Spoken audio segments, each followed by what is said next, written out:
Ready? Yes. Alright. What's up, guys? Here's your Tuesday workout. So we're bringing back the video breakdowns. However, this time I have Coach Michaela with me, and then I'll be here with myself.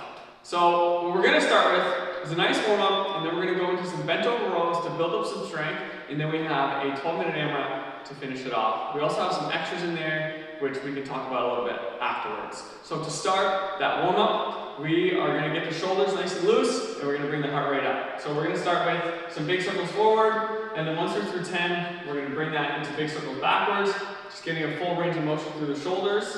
And then from there, we're going to do some back slaps. So opening up the shoulders, loosening things up. And once we're through 10 of those, we're going to bring it to a 1 up and 1 down. Again, stretching things out, bringing the core temperature up. And then after that, we're going to go down and we're going to give us 5 solid push-ups. So we're going to keep our core nice and tight. We want to work on a really, really strong push-up because there's only 5. So we're going to take this time to improve our push-ups.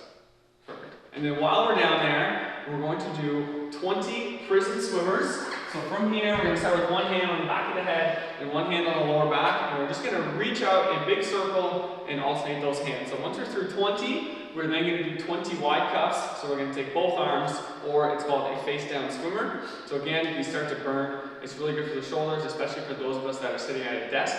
And then after that, we're going to prop back up to a high plank, and we're going to work through 20 shoulder taps. So again, on these ones, we want to focus on keeping the core nice and tight, so that way we're not wobbling side to side. They should be smooth and controlled. Thank you, Gail.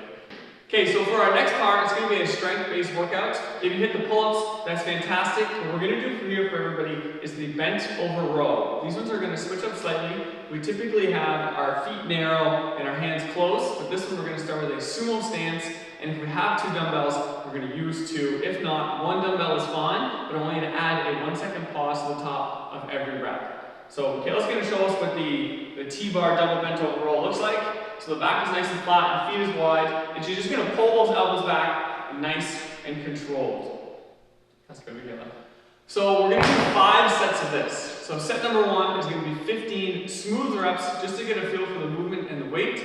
And then our second set, we're going to do 3 slow reps. So it's going to be slow on the way down, slow on the way up, followed by 3 fast reps. And we're going to do that 3 times through. So it's a total of 18 reps. So your slow reps should look just like this. Again, that's slow on the way up, as well as the way down.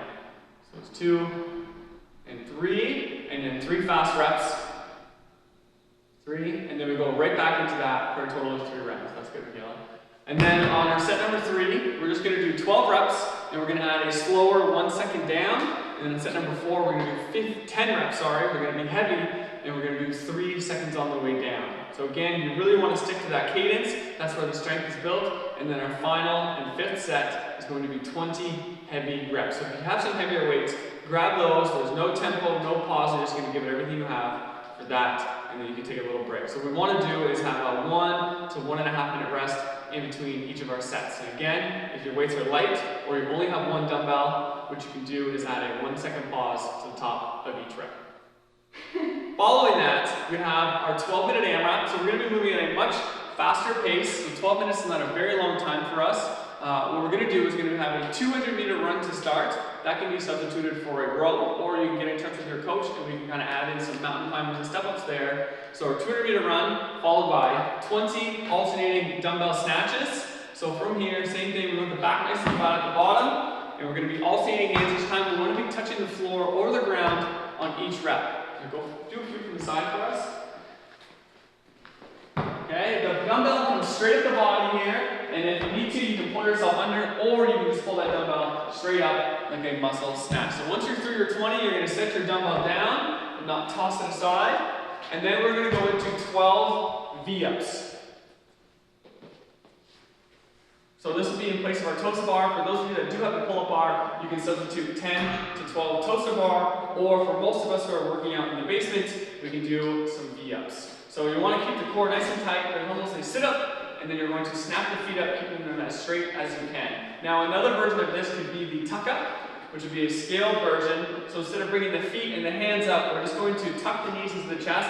We're still working on that closing motion, and at any point during this, you are not relaxed. Everything is activated, and you're staying tight. Thanks, Miguel. So enjoy your workout, and we'll get back to you for tomorrow's workout.